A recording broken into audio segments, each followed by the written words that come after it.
What is happening, everybody? This is StreamPunk Entertainment. This is the Eagles post-game show.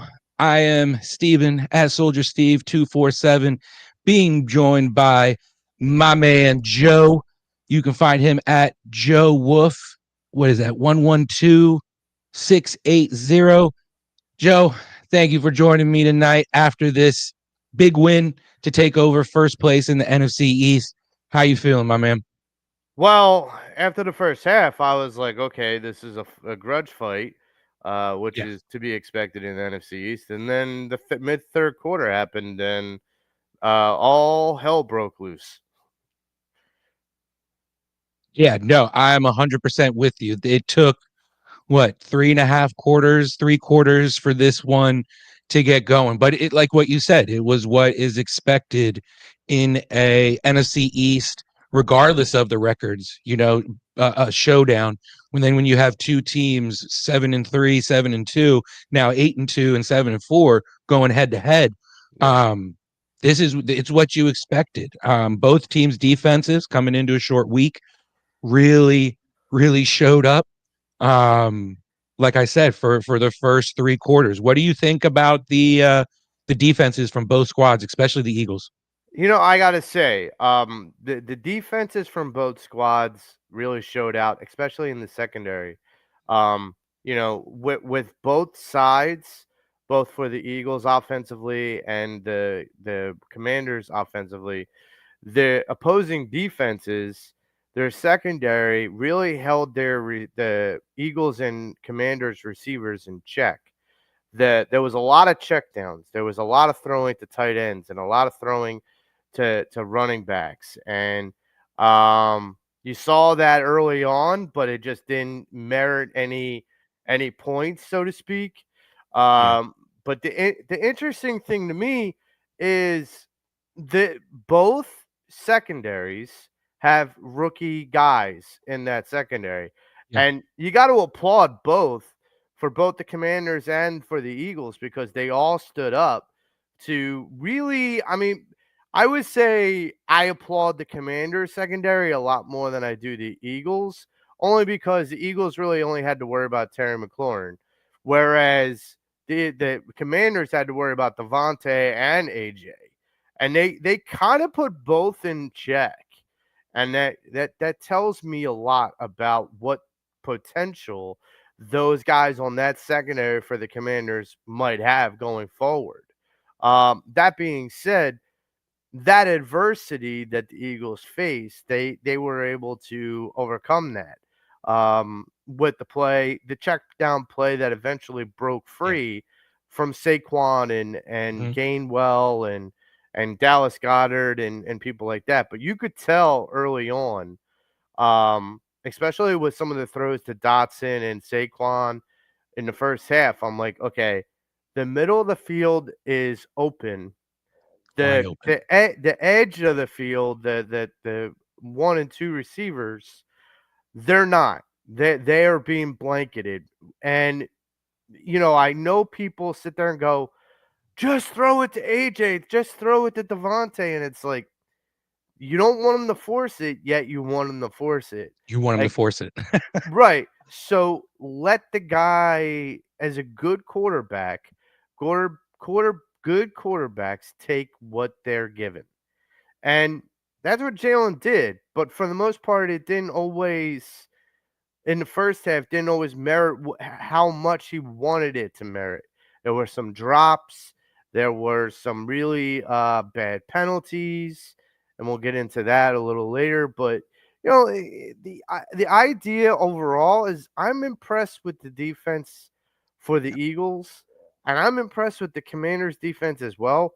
But I would say I have to give the nod to the Eagles, not just for the secondary, but Jalen Carter. Yeah. Whoo! We knew that guy was going to be a beast. But when that drive, that very pivotal last drive for the Commanders, he just took over. He's like, "No, I'm sorry. No no service, no first down for you." And that's got to make every Eagle fan feel happy because we were all worried when Fletch retired.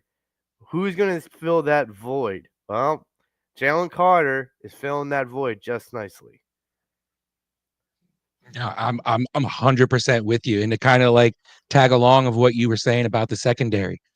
First half, Terry McLaurin didn't get targeted at all. Nope. And then only to have 2 targets, 1 reception, 10 yards. I mean, you talked about it before, the rookies. Um, Cooper DeJean and Quinion Mitchell. They shut down this second, or they locked down the secondary and locked down the receivers all game. I mean, you talked about the checks downs. Austin Eckler, 8 receptions, 89 yards. I mean, that's all that was available. And then, you look at Zach Ertz, that was all on that last drive where, you're obviously playing back and not necessarily prevent, but you're definitely playing back. So, I'm with you with giving the nod to the Eagles and what talk about Zach Bond and some of those plays that he had on defense, that big third down stop where Jaden Daniels, it looked like he fumbled the ball on the snap, and then it looked like he might have space to run for the first, and then out of nowhere, boom, Bond's right there. He had another big stop, the pass deflection in the first half, and then in the first half you had Sweat, and I just want to say for I hope he's got more than 1 year left in him. Brandon Graham, what a performance, right? Everywhere, timely performance. I mean, he's making every single one of his snaps count. Do you have anything on? Because I see you shaking your head. Do you have anything on Graham? Yeah, here's the thing. Brandon Graham for me is he's a 15-year pro. He announced that this is his retirement tour, and I get it. He's a humble man. And I respect the hell out of that. Yeah, But dude, you still got juice. I mean, you still got the smoke that you can bring each and every Sunday. And like that's the thing is okay, I'm not going to throw like perfectly good veteran guys into the trash, but Fletcher Cox was okay towards the end. But Brandon Graham is played longer than Fletcher Cox, longer than Jason Kelsey, and this is a guy that's still playing at a caliber that I would almost say you would put him maybe in the top 100 players of the league, because he's so crucial. When he makes those plays, yep, he's so exactly. crucial Yep. in the moment of the game. It's not like, okay, we're blowing them out by 25. Let me go get my sack now, or let me go try Mm-hmm. now. Like, no. This guy fires off the ball. They were like, okay, you're getting older, you're getting more tired. Like, we're going to limit your reps. But that doesn't matter to the guy. As long as he's on the field, he's going to go 120% all the time, full tilt. And like, I got to applaud a guy, you know, as an older person myself, like, look, and who's played football, believe me when I tell you, it's difficult. It is difficult to go through the rigors, let alone being a professional athlete for 15 years and still playing at a high level. No, I'm with you, and it's he's not getting a large amount of snaps, but it's like what you said, he's making every single one of them count. They're Mhm. they're meaningful snaps, and he's taking his opportunity with each one. The last thing I want to touch on in the first half, what kind of made me get a little bit bothersome, is the Commanders' touchdown drive. They did a lot of like running back misdirection, a lot of counter with Eckler and Brian Robinson in the Mhm. backfield, and it was successful. It got them their only touchdown drive of the first half, and really only touchdown drive of the game, minus the Ertz touchdown at the end of the game. But I was really shocked to see that the Commanders went away with from running that, at least showed it a little bit more than they did. I know the Eagles defense was really pressuring in the backfield. Fangio had a real good game plan for them on this short week, But that touchdown drive, I was like, oh man, this could be bad if they continue on this. Yeah, I think in that drive, it was a little worrisome to me only because it seemed a little methodical and it seemed a little too methodical. But here's the Yeah. other thing I'll say. When the Eagles defense was going through that, they're probably pinning their ears back because they want to get to Jaden McDaniels and see like what he would do. You know, eh, the point that I'm trying to get at is the Commanders took that and took advantage of that. They were like, Yeah. okay, you guys are going to be aggressive. We'll use that against you. But I would you brought up misdirection and the way that they were scheming both running backs in the Mhm. backfield. I would also add that it had a lot to do with deception. The deception that having both of those backs in the backfield as well as Daniels, it kind of throws the defense like that means three different people could potentially be running the ball. Yeah. So if you only Good have point. linebackers, really in the scheme that we have, then you have one extra free runner. It's 3-on-2. So that's kind of where that deception comes in because that's where the Eagles got kind of thrown. The Commander scheme outdid the Eagles scheme in that situation. Yeah, no, and I was I thought that we were going to see a lot more of that moving forward. And then the second half, Commanders come out, they get the field goal, and I'm like, oh man, they're going to be able to move the ball. They have a field goal kicker who is making field goals and extra points. We'll talk about it later. I feel like we need like a solid like few minutes to just rant Uh, about Elliott, right? So, but and then after that though, the Eagles get that touchdown drive that is was really led by some solid runs by Gainwell. And I thought that was the drive that Kellen Moore and Sirianni really found something and were like, all right, it's after this drive, it's about to be Saquon time. Because then it really was. You had the huge stop on fourth down, like I talked about with Bond.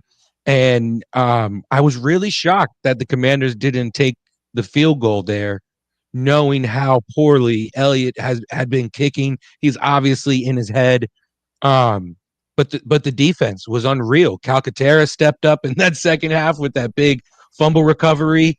And then Barkley's two long touchdown runs, a 23-yarder, 39-yarder that really sealed the deal. They had that touchdown at the end and 2-point conversion by Ertz. That was pretty awkward seeing that, right? But then the second half, and then they finished it, and they really took over as the dominant team. Um, they're first in the East, in the NFC East now. What would they be? It should be depending on how things go. Sunday could be second now um in the and whole NFC. So what are your takeaways then with the second half and how everything kind of then transpired? so with the second half, the thing that really um concerned me as well was how the Commanders kind of first came out. But Um, the thing that made me feel good was that the Eagles weren't trying to give away points. I mean, Jake Elliott's a different story, but the offense as a whole always tried to put the team in the best position possible to at least put points on the board every drive. I mean, if you go and you look at those missed field goals, and you go, okay, if he made those field goals, technically the Eagles would have scored on over 80% of their drives in the game, at least something. And that game would have been a lot more lopsided than it was tonight. And that's the thing is at least the offense came out and was like, okay, we're going to put, at the very least, we're going to put you in field goal position. But unlike previous weeks where Nick Sirianni got criticized for going for it so often and doing the 2-point conversions, he's like, okay, you want me to kick the field goals? I'm going to kick the field goals. And it didn't work out as well as he would have Yep. won in that circumstance. Um, but overall, Jalen Hurts bailed, and that whole offense with Saquon and Goddard and Gainwell and they really pulled together. I mean that. I don't want to be corny or sound like a cliche, but it was the whole team. I mean, it really Yeah. was because when they shut down AJ and Devontae, as we covered earlier, like when they shut those two weapons down, pretty much, you had to figure out, okay, who we going to? Yeah. Saquon, you might as well put a Superman cape on the man because let me explain this little stat. Coming out of halftime, he had, I believe, 18 carries for 63 yards. This is a guy that finished with almost 27 carries for over 130 yards for the Yeah. game and 2 touchdowns. That's insane. I mean, for a guy to be able to carry the rock that much, that consistently, that aggressively, I compared this game from the first half, it was a boxing match. And Mhm. the Eagles were the boxer that just kept jabbing and jabbing and jabbing.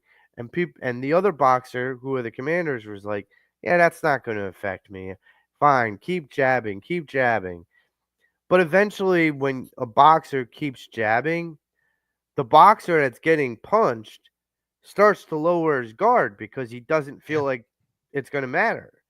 So the minute that he lowers his guard, then the boxer that's been jabbing hits him with a haymaker, and all of a sudden he's rocked. And I feel like the first touchdown of Saquon was the haymaker. Yeah. Was okay, we jabbed you, we jabbed you, we jabbed you, we kept you close. But we still have this guy on our team who's going to hit you with a haymaker, and you're not going to see it coming.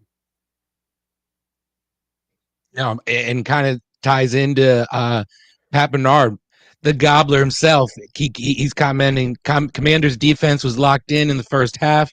The running game wore that Commanders' defense down by the second half. So kind of just tying into what you said, and having that rest from the Dallas game really kicked into gear, and it showed here in the fourth quarter where the Commanders were in a grueling, rough battle with the Steelers on Sunday that went down to the final drive.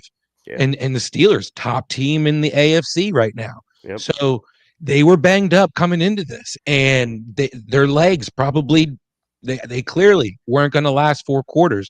And that's where, kind of like what you were just saying, where the Eagles took over and just really did what the fans have been begging, just hand the ball off to Saquon. The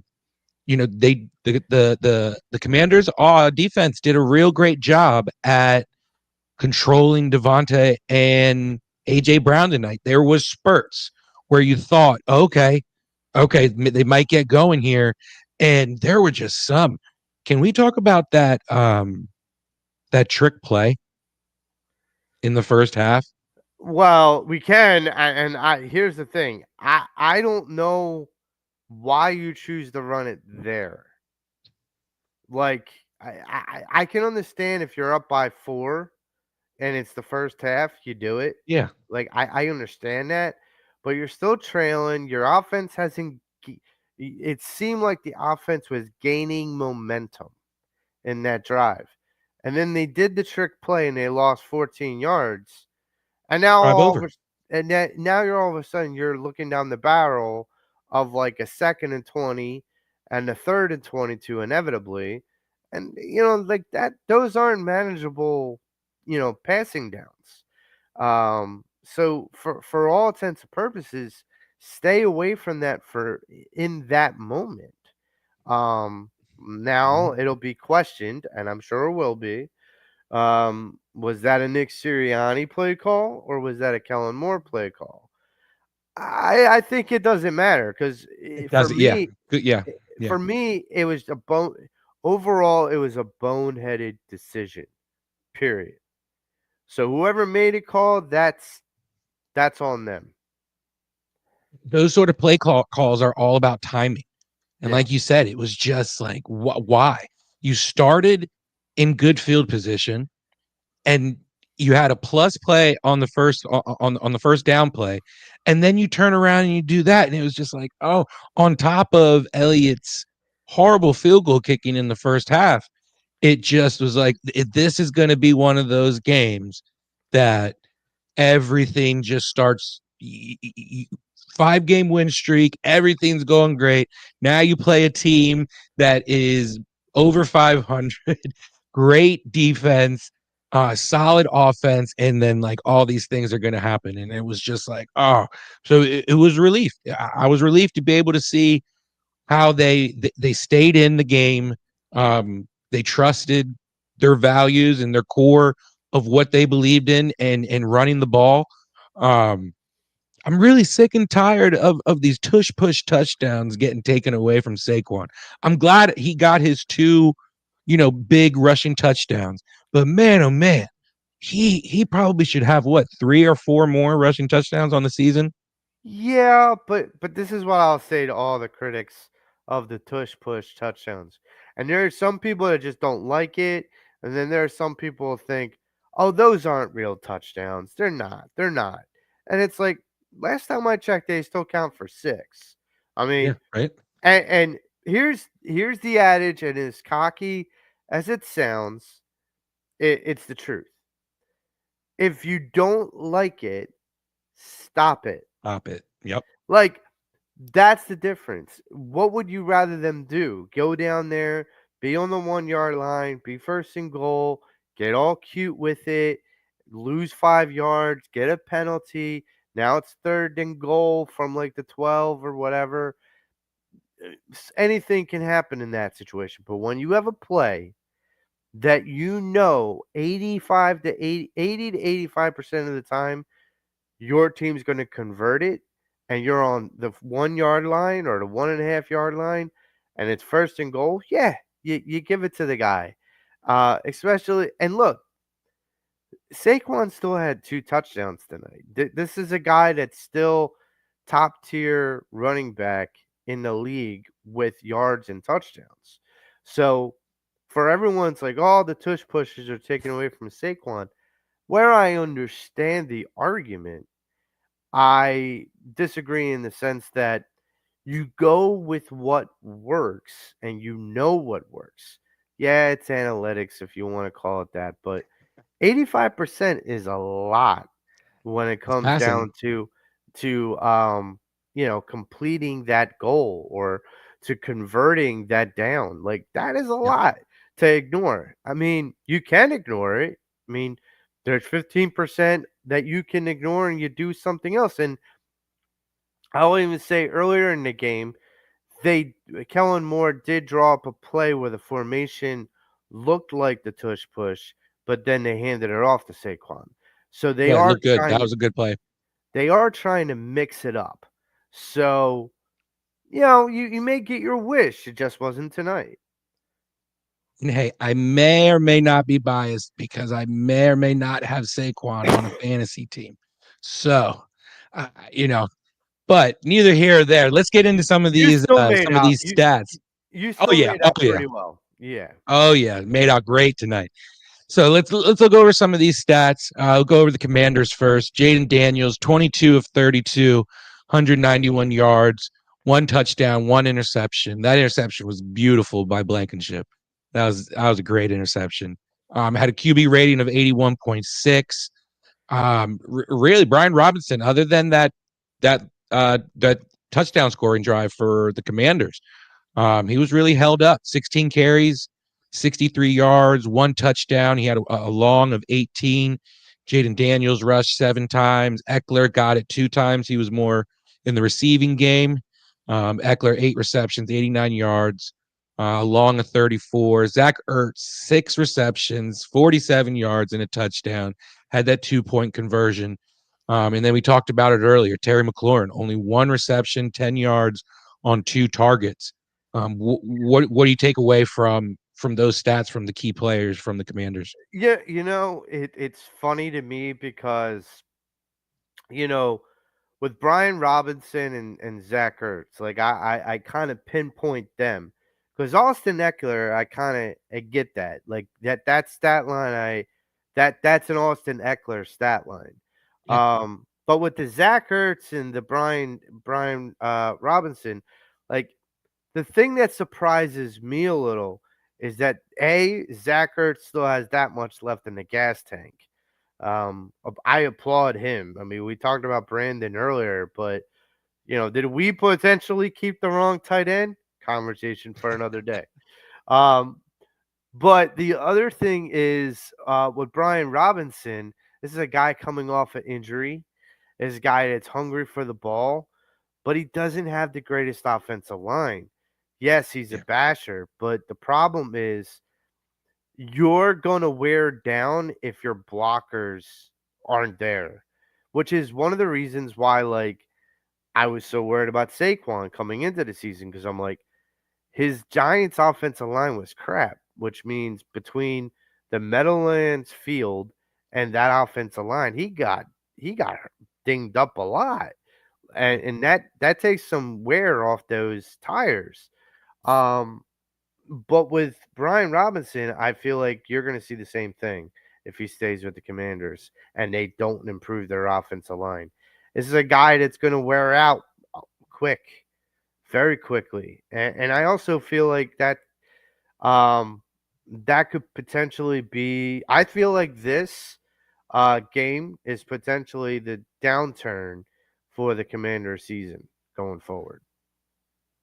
wow, that's big because both teams now get the mini bye week now. Yep. So let's go into the Eagles. Jalen Hurts, 18 for 28, 221 yards, no touchdowns, no interceptions. QB rating of 88.5. Move on to the rushing. Saquon, like we keep mentioning, great night. 26 carries, 146 yards, an average of 5.6 yards per carry. It's just incredible. 2 touchdowns, the long run of 39 yards. Gainwell had a great night on that one drive that we talked about. 4 carries, 43 yards, and then Jalen Hurts, 10 carries, 39 yards, 1 touchdown on the tush push. And AJ Brown, 5 receptions, 65 yards. Goddard had 5 receptions, 61 yards. That fumble that scared everybody. Saquon, 2 receptions, 52 yards. Devontae Smith, 4 receptions, 29 yards. So he's really, he really spread the ball around Yeah. a lot. And then you come down to the defense. Zach Bond, 15 total tackles, 9 solo. N'Kobe Dean, 15 or 10, 8 solo, and then Reed Blankenship, 10 total, 4 solo, and then the pass deflection and the interception. So, what's your final takeaway then after hearing the stats from the Eagles You, you, on this performance? I go to the defense because I hone in on that, and like the one thing that really stands out to me, it's not a shocker, but it just stands out to me as impressive, is the tackles, the numbers of tackles, especially solo tackles. Because if you recall last year, that was a big problem with the Eagles defense. They Mm-hmm. could not tackle. And, I don't know if it's Zach Bond or Vic Fangio or what, but Zach Bond, in my mind, I don't know about you. I didn't know who he was until he got here. I'm like, Yeah, oh, he man. came from the Saints. I'm like, okay, who is this guy? Like, okay, is this just a rando dude? Like, uh, the guy that we had two years ago that was from the Chargers. Like, I'm like, who is this guy? And so when I started to see this guy play, I'm like, okay, I don't know who you are, but I'm gonna know who you are with his play, and that's the difference. Um, the the stat line that I feel like for the offense that definitely impresses me is if you look at when you talked about rushes and rushing statistics, there was 3 names you mentioned: Saquon, Gainwell, and Hurts, and they all had pretty good games. And you have 3 rushing touchdowns total in the game. That's nothing really to sneeze at all. And I mean, not many teams are capable of doing that while still having 2 viable viable threats to pass to. Because you got to think, we all talk about it all the time. When the next opponent takes the tape down, sits down, and watches the tape on the Eagles to prepare, they're going to see all these running schemes. They're going to see all these running plays. That's great. When that defense starts pinching up, all of a sudden, that running game becomes a passing game and an arsenal at that. And then that defense is like, like not knowing what to do. So yeah, I'm very impressed with the tackling on the defense because I feel like that definitely gets the defense off the field and stops the opposing offense. And I also think the amount of diversity that we have within our rushing game is key. No, and not to get, like you said, cliche earlier, but it was a team. This was a team effort. It took a little bit to get going, and you can contribute that to probably a short week, Yeah, but they stuck to the game plan, and the game plan was successful. yeah. Folks, we're going to be wrapping this up here soon. You are watching the Eagles post game show on StreamPunk Entertainment. Please make sure you like, subscribe, and share to all StreamPunk socials: Facebook, X, YouTube, and Twitch. I'm being joined tonight by Joe. You can find him at his tag right there under his name. You can find myself at Soldier Steve 247. Joe, final thoughts headed into the mini bye week, going up against the Rams in LA Sunday night. Um, Final takeaway from this game: 6 games in a row now, 6-game win streak. Final takeaways heading into a tough matchup against a Rams team that could be maybe a little trap game, right? Well, here's what I'll say. It could be because we're probably looking towards ahead to the Ravens. So you're probably spot on with that. But, however, this is what I would say. If you look at the last couple games that the Eagles played the Rams in LA, the Eagles always came away with the win. So I think the Eagles go there and they pull off the victory. I think that this team is cooking with grease. Like it's a very together team. And I think it's difficult to beat a team when they have each other's backs the way the Eagles do right now. And for all the naysayers, the 10 and Yeah. 1 start that we had last year, oh, well, they could fall apart again. There's a big difference between that and this. And that is something that Herb Herbstreit brought up tonight. And as these guys went 2-2 in the beginning of the season, and after the collapse that they had last season, they just got tougher because they said, we're not going to let this happen again. So Right. my feeling is, you know, I feel like they beat the Rams, and I feel like they may have a struggle against the Ravens. But I feel like both games are going to be must see TV. 100%. And well deserved, right? Well deserved extra days of rest for these guys to get to enjoy the weekend. Philadelphia fans get to enjoy the weekend and not have to dealing with Eagles on whatever time it is on Sunday this week, and we can we can all mask in our miseries of the Sixers, right? And how they're doing this weekend. So, guys, Well, thank you. Go ahead. What do you got? I just wanted to see. Can I quickly just plug my Oh yeah, my I was getting ready to podcast ask, show? where can everyone find you? And what do you got going on for the rest of the week? All right, so everyone can find me on Twitter at Joe Wolf 112680, and then you could also find me on Facebook at Joe Marks, Marks. Um, the Patterson Ave Fanatics show will be back uh, November 30th. We had to take a little hiatus because of a switch in networks. We are now with our home is now the Hardcore Sports Network. We are so happy to be there, and there's big things on the horizon, and I look to be working with everyone and anyone because Even if the Sixers suck, everybody else doesn't. No, I'm with you. It makes for good content sometimes, right?